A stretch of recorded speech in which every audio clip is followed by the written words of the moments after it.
qol itu pelafalannya itu agak lunak, ya, agak lunak. Makanya kalau kita tahu definisi dari al-roh itu sendiri, mengalirnya suara ketika melafalkan huruf al-roh. Makanya bukan ta'rif bi wujuhihim naf, bukan naf tapi naf. Ada sedikit suara berseret tapi tidak sampai muncul permukaan seperti mempraktekkan wal-qolah pada huruf roh. Bisa dipahami? Paham itu? Ya. Kemarin waktu ujian hafalan tampilnya dibarengi dengan menggali sedikit teori tajwid. Ini bagi santri reguler dan santri reguler lama dan santri sekolah ada muatan pertanyaan setelah tampilnya menggali teori tajwidnya. Ulang ya, ayat ke-24. Ta'rifu fi wujuhihim nadratan na'im. Ta'rifu fi wujuhihim nadratan na'im. Yusqawna min rahiqin makhtum. Yusqawna min rahiqin makhtum. Khitamuhu misk. Ya. Bukan miske. Kalau miske itu nanti dia menjadi huruf kaf itu dia asyiddah. Asyiddah tertahannya suara, tetapi mengapa masih ada semacam suara, itu faktor sifat hamasnya. Nah, itu bukan suara tapi udara. Halo. Huruf kaf itu dari perlawanan antara syiddah dengan ar-rakhawah, dia masuk huruf asyiddah. Kan huruf asyiddah itu ada berapa? Ajid, qatin, bakar. Ya, kaf masuk pada huruf asyiddah, tetapi dia hamas, suaranya tertahan, udara tidak. Nah, makanya misk, bukan miske. Kalau miske itu dia nanti jadi seperti qaf yang qalqalah. Makanya berbeda kalau huruf qaf, misalkan ayat fisqa. Nah, itu memang benar suara karena pantulan pada sifat qalqalah pada huruf qaf. Harusnya tadi dia asyiddah juga tertahan, tetapi akhirnya memantul karena kuatnya tekanannya. Nah, beda ya. Kalau qalqalah itu pantulan. Ya. Ulang. Khitamuhu misk. Wa fi dzalika falyatanafasil mutanafisun.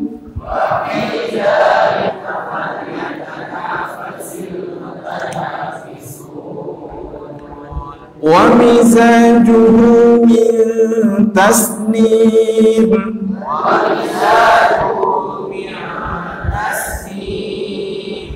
Beberapa oknum di antara antum ya masih suka terjebak melafalkan ayat ini wa mizajuhu dengan huruf dzal. Ya, berhentilah.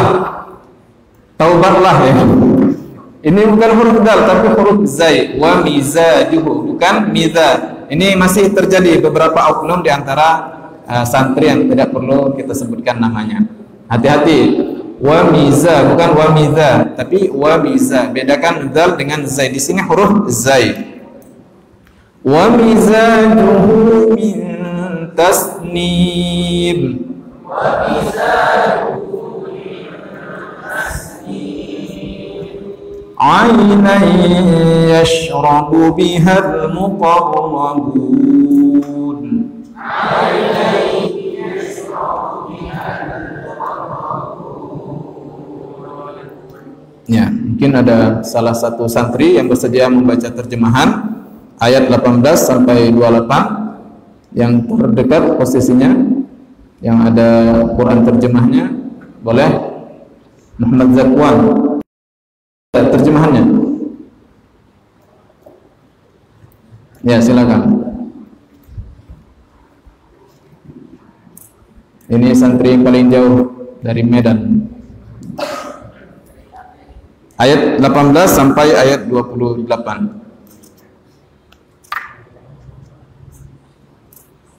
Sekali-kali tidak. Bismillahirrahmanirrahim. Sekali-kali tidak. Sesungguhnya catatan orang-orang yang berbakti benar-benar bersifat miskin.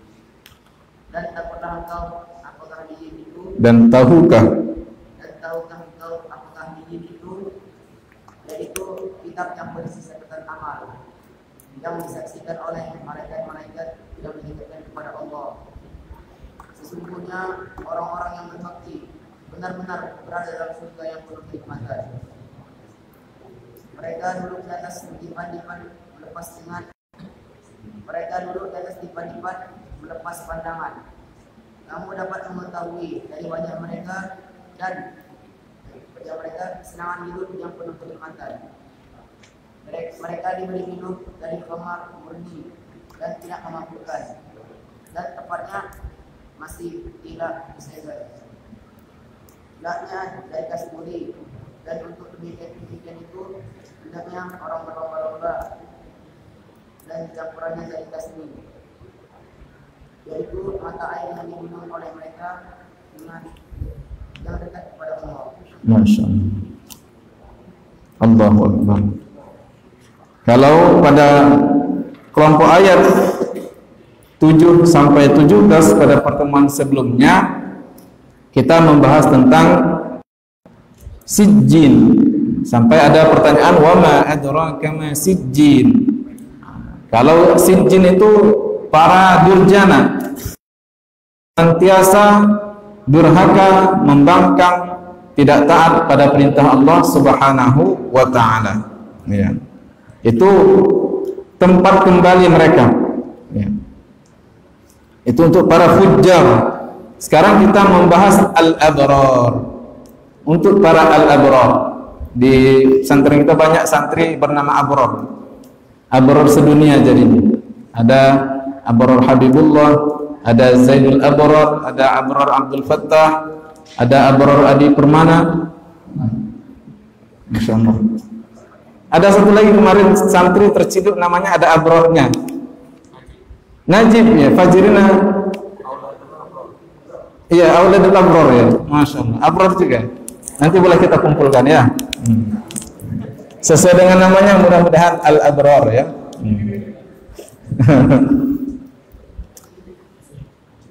Tayyib, kalla inna kitabal abrari lafi 'illiyyin.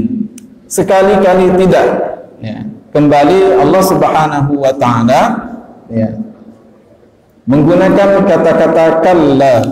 Kalau pada sebelumnya itu kalla itu digunakan untuk ditunjukkan bagi pembahasan al-fujjar, orang-orang durjana. Sekarang di antara cara untuk menarik perhatian ya, menggunakan kalimat-kalimat seperti ini. Kalla inna kitabal abrari lafi 'illiyyin. Sesungguhnya kitab al-abrar, kitab di sini ya, kalau dalam terjemahan dan beberapa pemahaman para ulama, yang dimaksud dengan kitab di sini adalah kitab itu sendiri. Kitab di mana di sana tertulis catatan amal, dan bagi orang-orang yang senantiasa berupaya untuk berbuat baik, maka kitab mereka itu namanya Illiyyin ya. Tetapi kalau kita kembalikan pada penafsiran dalam beberapa referensi, termasuk apa yang difahami oleh Imam Ibnu Katsir, seperti juga kami juga lebih cenderung ke sana, Al-Fakir sendiri, saya sendiri lebih cenderung untuk memaknai dan mengembalikan kata kitab di sini adalah maknanya secara harfiah, yaitu dari kata yaktubu, kutiba yuktabu, artinya dituliskan.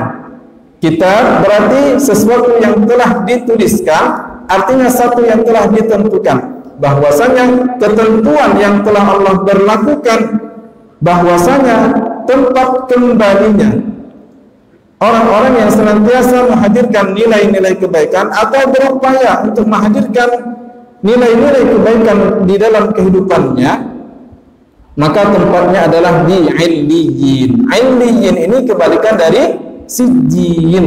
Kalau sijjin itu sesuatu yang satu tempat yang begitu sangat sempit, karena tempatnya itu berada di perut bumi terbawah di lapisan yang ketujuh. Ya. Sedangkan illiyin, ya, wahum bi khilafil fujjar, dan mereka adalah kebalikan dari al-fujjar, orang-orang yang senantiasa durhaka kepada Allah. Lahum illiyin ay masiruhum ila illiyin, tempat kembali mereka adalah illiyin. Wa huwa bi khilafi sijjin, kebalikan dari sijjin. Qala al-A'mash, ya, qala sa'ala Ibnu Abbas Ka'ab wa ana hadirun an sijjin. Qala hiya al-ardu as-sabi'ah wa fiha arwahul kuffar, wa sa'alahu an 'illiyin faqala hiya as-sama'u as-sabi'ah wa fiha arwahul mu'minin. Ya. Satu kali Imam Ibnu Abbas, ya, bertanya kepada seorang sahabat yang lain yang bernama Ka'ab, dan saya hadir di sana, kata yang meriwayatkan ini yaitu Imam Al-A'mash dari Hilal Ibnu Yasaf, ya. Dia menyatakan sijjin itu adalah berada pada bumi, pada lapisan yang ketujuh. Di sanalah ruhnya orang-orang kufar, orang-orang kafir. Dan ditanyakan, beliau bertanya tentang illiyin, faqala hiya as-sama'us sabi'ah. Illiyin itu sebagaimana maknanya secara kebahasaan, illi, tempat yang tinggi. Wa hiya as-sama'us sabi'ah, dan dia berada di langit yang ketujuh. Wa fiha arwahul mu'minin, di sanalah ruh orang-orang yang beriman berkumpul. Wa hakadha qala ghairu wahid, demikianlah penafsiran tidak satu dari para ulama, artinya banyak para mufassirin yang mengartikan kata illiyin itu adalah tempat kembalinya orang-orang yang senantiasa al-abrar, senantiasa menghadirkan nilai-nilai kebaikan dalam hidupnya. Wa fiha arwahul mu'minin, di sanalah tempat berkumpul orang-orang yang beriman. Innaha as-sama'us sabi'ah, dan dia berada di langit yang ketujuh. Ya. Dalam penafsirannya yang lain, ya, dan ini dikembalikan juga kepada Imam Ibnu qaulihi kalla inna kitabal abrar la fi yakni al jannah wa fi riwayatil afi anhum a'maluhum fis sama'i 'inda Allah. Ya. Kata illiyin ini, ya, dalam penafsiran yang dikembalikan pemahamannya itu kepada Ibnu Abbas juga, bahwa makna illiyin itu adalah al-jannah itu sendiri, ya, surga itu sendiri. Mengapa? Kalau kita perhatikan, maka kembalinya riwayat itu seringkali mengarah atau diriwayatkan oleh Imam Ibnu Abbas, ya. Karena beliau adalah ulama dari ulamanya, ya. Ulama, guru dari gurunya para ulama, gurunya para ulama, gurunya para sahabat untuk masalah tafsir. Sebagaimana Allah Subhanahu wa taala telah memberikan karunia ilmu akan isi kandungan Al-Quran kepada beliau, ditambah lagi dengan doa Nabi Muhammad sallallahu alaihi wasallam yang khusus ditujukan kepada beliau, Allahumma faqihu fid din wa 'allimhu ta'wil. Ya Allah, faqihu fid din, fahamkanlah beliau ini, yaitu Ibnu Abbas, Abdullah bin Abbas, sepupu beliau, ya. Allahumma faqihu fid din, wahai Allah, fahamkanlah orang ini, beliau ini, yaitu Ibnu Abbas, dengan pemahaman yang mendalam terhadap agama. Wa 'allimhu ta'wil, dan ajarkanlah dia akan takwil. Takwil itu adalah tafsir Al-Quran. Nah, walaupun ada sedikit perbedaan antara tafsir dengan takwil, tetapi Nah, secara umum, secara secara mendasar, takwil itu juga bisa diartikan tafsir. Tafsir akan pemahaman isi kandungan Al-Quran. Ya. Terus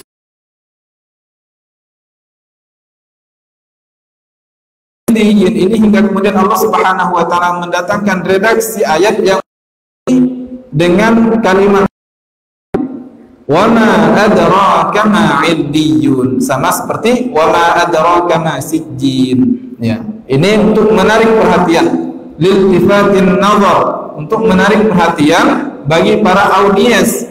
Ya. Hingga mengapa harus didatangkan kalimat pertanyaan. Kalimat pertanyaan ini bukan karena yang bertanya tidak tahu jawabannya, tapi lebih untuk menarik perhatian audiens. Wa ma adraka ma illiyun, tahukah kamu apa itu illiyun? Kitabun marqum, sama seperti sijjin. Wa ma adraka ma sijjin, kitabun marqum, satu ketentuan yang sudah tercatat. Marqum sudah kita bahas pada pertemuan kemarin ya. Ya, bahwasanya itu semacam prasasti yang tertulis di sana, ketentuan-ketentuan. Ya. Yashhaduhul muqarrabun, di mana ketentuan yang telah Allah Subhanahu wa taala berlakukan akan akibat yang diterima oleh para orang-orang yang senantiasa menghadirkan, berupaya menghadirkan nilai-nilai kebaikan di dalam hidupnya, itu disaksikan oleh al-muqarrabun. Yashhaduhul muqarrabun, ketentuan yang telah Allah tetapkan itu bahwasanya tempat kembali al-abrar, orang-orang yang senantiasa berbuat baik itu di illiyin, ya, itu disaksikan oleh al-muqarrabun. Al-muqarrabun ini siapa? Wa humul malaikah, orang-orang yang memiliki posisi yang sangat dekat kepada Allah Subhanahu wa taala, yaitu para malaikat. Dekatnya ini diartikan apakah dekat secara fisik ataukah dekat secara maknawi, dan para ulama mengartikannya dekat secara maknawi, karena Allah Subhanahu wa taala itu sangat tidak layak untuk dianalogikan secara fisik. Ya. Wahumul malaikah, kedekatannya itu dikarenakan para malaikat itu memiliki kedudukan yang tinggi, dan mereka adalah satu makhluk ciptaan Allah Subhanahu wa taala yang tidak pernah bermaksiat sekalipun kepada Allah Subhanahu wa taala. La ya'sunallaha ma amarahum wa yaf'aluna ma yu'marun. Mereka tidak pernah sekalipun bermaksiat kepada Allah Subhanahu wa taala, senantiasa taat dan patuh melaksanakan apa yang dititahkan kepada mereka. Ya. Hingga mereka layak untuk disebutkan sebagai al-muqarrabun. Allah Subhanahu wa taala yang menyebutkan mereka sebagai al-muqarrabunnya, ya. Wa humul malaikah, ya. Kemudian ini yang menandakan betapa luar biasanya ketetapan Allah Subhanahu wa taala yang telah diberlakukan bagi al-abrar. Berbeda dengan as-sijjin tadi, kalau sijjin itu tidak ada yashhadul muqarrabun, ya. Sedangkan marhum ini ada tambahan kalimatnya, bahwasanya saking terhormatnya kedudukan yang nanti didapatkan oleh al-abrar, hingga ketetapan yang sudah Allah tentukan itu benar-benar akan terpenuhi, akan dipenuhi, tidak akan pernah diselisihi oleh Allah Subhanahu wa taala. Berbeda dengan sijjin. Kalau sijjin, kalau ketika Allah Subhanahu wa taala ingin menegakkan keadilan bagi orang-orang yang senantiasa membangkang kepadanya, masih ada peluang Allah untuk memaafkan. Masya Allah. Ini betapa luar biasa, luas, dan betapa Allah itu maha kasih sayangnya, maha pengampunnya. Masih ada peluang bagi orang yang walaupun ternyata begajulan ketika hidupnya, tetapi akan ada kesempatan Allah Subhanahu wa taala bisa saja memberikan maaf kepada mereka. Tetapi untuk al-abrar, ya, Allah tidak akan pernah mengingkari janjinya. Allah Subhanahu wa taala sudah janjikan.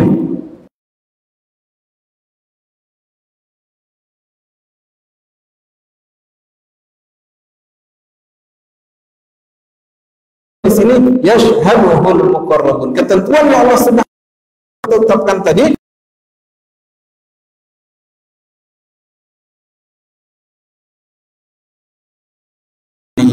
di sini dia cerita enaknya. Begitu luar biasanya nikmat yang ada di dalam surga. Innal abrara lafi na'im. Sesungguhnya orang-orang yang senantiasa berupaya berbuat baik lafi na'im, sungguh. Ya. Mereka itu sungguh akan berada di dalam na'im, dalam satu tempat yang penuh dengan kenikmatan. Ai yaumul qiyamah hum fi na'im. Ya. Mereka akan berada dalam nikmat, dalam keadaan nikmat yang abadi, mutlak, kekal. Ya. Tidak akan pernah keluar ketika sudah masuk. Ya. Di dalam dalam surah Al-Hijr itu ada ayat ya, yang menandakan betapa bahwa ketika seorang sudah masuk ke dalam surga, dia tidak akan pernah keluar darinya. Ayatnya berbunyi, la yamassuhum fiha nasabun wa ma hum minha bimukhrajin. La yamassuhum fiha nasabun wa ma hum minha bimukhrajin. Mereka di dalam surga tidak akan pernah merasakan yang namanya nasab. Nasab itu rasa lelah, rasa kepayahan, rasa letih. Ya. Walahum minha bimukhrajin. Bahkan mereka ketika sudah masuk ke dalam surga tidak akan pernah dikeluarkan. Masya Allah. Berbeda orang yang sudah masuk ke dalam neraka. Ya. Ada masih kesempatan untuk bisa keluar, tapi ya dicuci dulu, diobok-obok dulu, sampai ada belang-belangnya, kata dalam riwayat itu ada tandanya. Walaupun misalkan sudah disiksa begitu rupa, tapi ada secercah kebaikan yang dia miliki, iman yang ada pada dirinya, hingga kemudian dengan iman itu Allah sudahi penyiksaan di dalam neraka, kemudian dimandikan sebelum masuk ke dalam surga. Masuk ke dalam surga masih ada bekas-bekas penyiksaan itu, bopeng-bopengnya masih ada gitu, belang-belang bekas bakar atau semacam itu masih ada. Ya. Tetapi bagi yang sudah masuk ke dalam surga, dia tidak akan pernah dikeluarkan.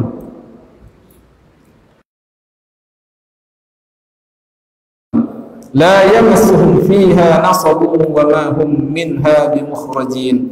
Namun timbul pertanyaan, bagaimana dengan surga yang pernah dimasuki oleh Nabi Adam? Halo? Nabi Adam kan kita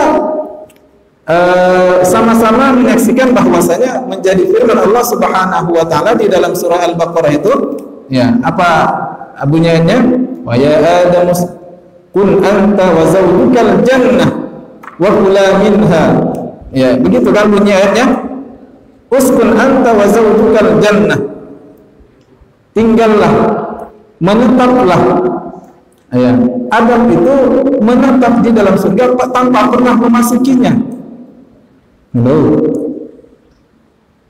Dia tidak pernah berada di luar dari surga, tetapi memang sudah keberadaannya itu berada di dalam surga. Kita hari ini tidak di dalam surga, tetapi nanti ketika sudah masuk ke dalamnya, mudah-mudahan tidak akan keluar.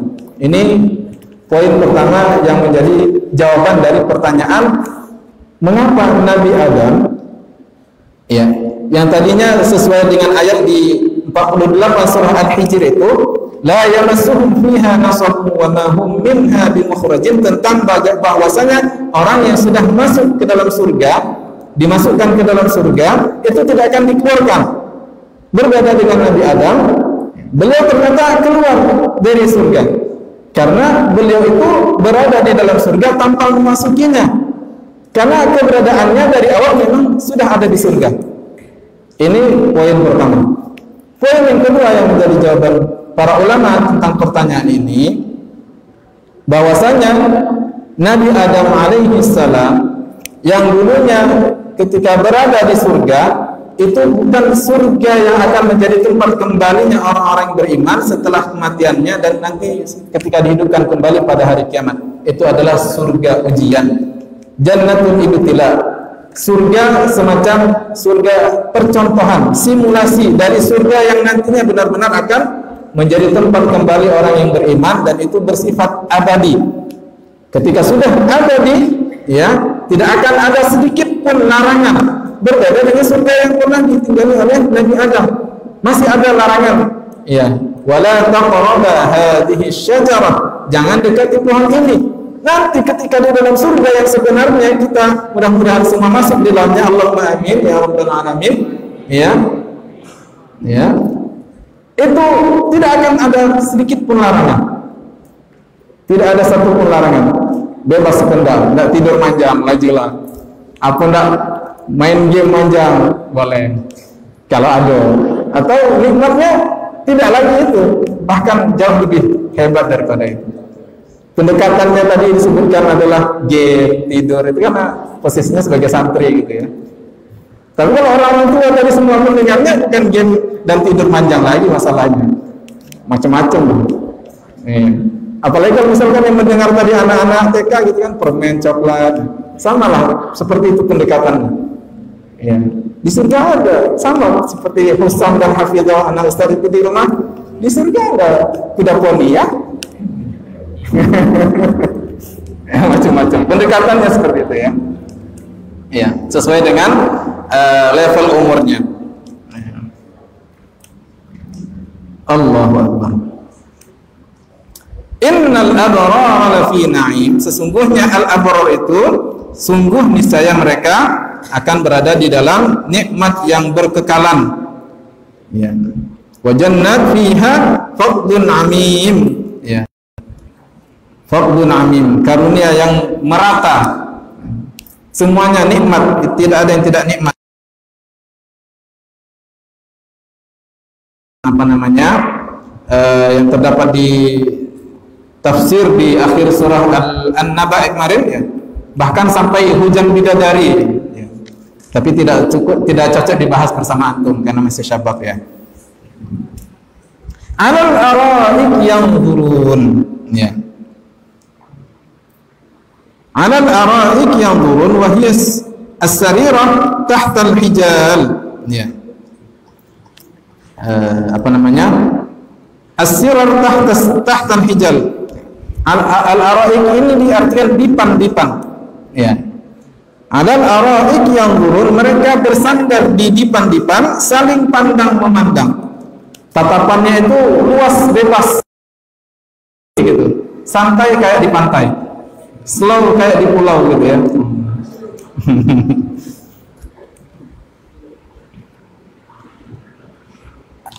Wahia as-sirar tahta al-hijal. Dipan-dipan yang ada kelambu kerudungnya. Kelambunya ini bermaksud untuk menambah keindahan, bukan dalam rangka menghalangi nyamuk. Karena di dalam surga itu tidak ada satupun yang mengganggu. Ya, tidak ada sedikit pun yang bisa mengganggu. Lebih pada menambah keindahan. Nah, bukan dalam rangka adanya kelambu ini seperti kita di dunia mungkin orang pakai kelambu untuk menghindari nyamuk, tidak ya? Nah, kalau dalam surga tidak ada lagi nyamuk-nyamuk mengganggu. Kalaupun ada nyamuk, mungkin nyamuk yang menambah rasa nikmat. Kalaupun ada, namun ini tidak tahu, tidak pernah masuk kan? Dan apa yang terlintas dalam bayangan kita, dalam benak kita tentang gambaran surga itu bukan gambaran yang sebenarnya. Karena dalam hadis itu disebutkan la ainun fiha ra'at wa la udhun sami'at wa la khatara fi qalbil bashar. Bagaimana keindahan luar biasanya nikmat yang terdapat di dalam surga itu tidak pernah dilihat oleh mata. La ainun fiha ra'at wa la udhun sami'at, tidak pernah didengar oleh telinga. Wala khatara fi qalbil bashar, bahkan tidak pernah terlintas di dalam hati manusia. Bahkan apa yang terlintas di dalam hati manusia tentang gambaran surga bukan seperti itu. Saking betapa luar biasa nikmatnya ada di dalam surga. Mudah-mudahan kita semua dimasukkan Allah Subhanahu wa taala dalam surganya. Amin ya rabbal alamin.